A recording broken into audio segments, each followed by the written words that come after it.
In our present environment, with more than 5,000 lawyers being laid off from the large law firms as of earlier this year, and today I'm sure that number approaching 10,000 lawyers, many of them are starting their own law firms.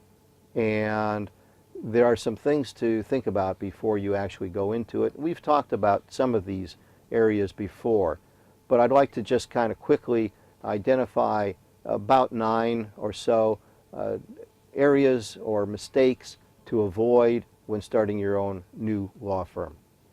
First, failure to establish a timeline. Many successful athletes as well as business people will determine what their goal is and determine a start point and work backwards. For example, Lance Armstrong, the winner of 7 Tours de France, who retired about 3.5 years ago, made the remarkable and surprising decision to come back and ride in the Tour de France. This year in the Tour de France, he, as of this moment, is 3rd on the podium, not winning the Tour de France, but 3rd, the 3rd best cyclist in the world. Remarkable, even after 3 years or 4 years of retirement. But what he did was, when he made the decision to ride, he knew that he had 12 months to plan, and he developed a timeline for his training that recognized that time frame. Same thing for you. You've got to determine when it is you're going to open your practice, and then work backwards and see what the benchmarks are, what the time elements are that you need to reach in order to open that law firm, that office, successfully. And there's much that can be said about that.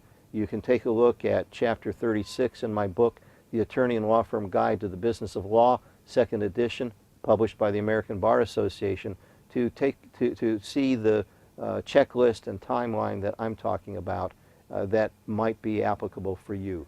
A second area is to fail to negotiate your office space effectively and efficiently. Make sure that you look for a physical location that meets not only your needs, but more importantly, meets the needs of your prospective clients. It also must have in that space areas that meet your particular needs, whether they be technology or space for conferences or what have you. Make sure that you approach this in the right way so that you get what you need. A third area is to fail to contact key service providers, whether they be consultants, whether they be coaches, whether they be technology people, whether they be people who will set up your phone system. Failure to address these people, to work with these people, to give these people sufficient lead time to provide you what you need is oftentimes a failure that I see. Failure to notify clients. This is a key. This is part of your marketing plan. Make sure you have a marketing plan. Let your clients know where you're going and when you're going and how to reach you. Another is the failure to publicize. This is an element of your marketing plan. Make sure that you are notifying former alumni with your schools, your school administration, your bar association, people who are key referral sources for you. Make sure they all know what you're doing and when you're going to do it. Another element that I think is part of the checklist that I'm talking about is the failure to create a budget. Too few of us take a look at what's in the bank. Well, I mean, that's how we live, right? Personally. We see what's in the bank, and if we have enough, we can buy it. Some of us buy even if we don't have enough in the bank. We use credit cards and otherwise. But here, it's really important to understand the importance, if you will, of the budget process, to make sure that you know what your metric is, your benchmark is for being successful.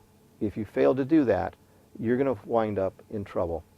Another is, and I alluded to this earlier, is to plan your office space so that it has the best flow for the people involved, both for your workflow as well as your client flow.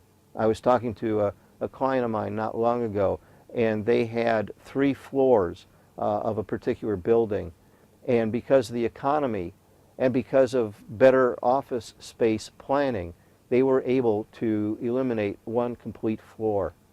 The second floor now they have 2 floors, and in one of the floors they actually have all their conference rooms, so that when clients come into their offices, they are directed to the conference rooms where they will meet with the attorneys. What happens here then is that clients are not walking all around their law firm. It enhances their security element. They can keep people who are strangers to their particular inside staff and so forth in a given area and have better control of that environment. Another is to create a banking relationship, and this is something you ought to do in advance. And take a look at another book that I've written called The Successful Lawyer-Banker Relationship.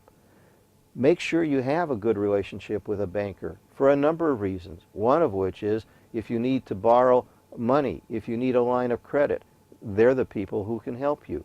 If your staff needs to develop a loan for a mortgage or for a car loan or something, by virtue of your relationship with the bank, they're liable and likely to give your staff a better deal, lower interest, longer terms, and so forth.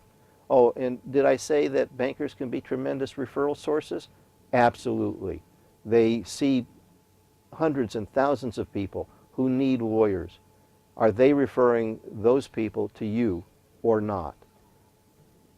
Another mistake is the failure to strategize. Don't just open an office and go forward.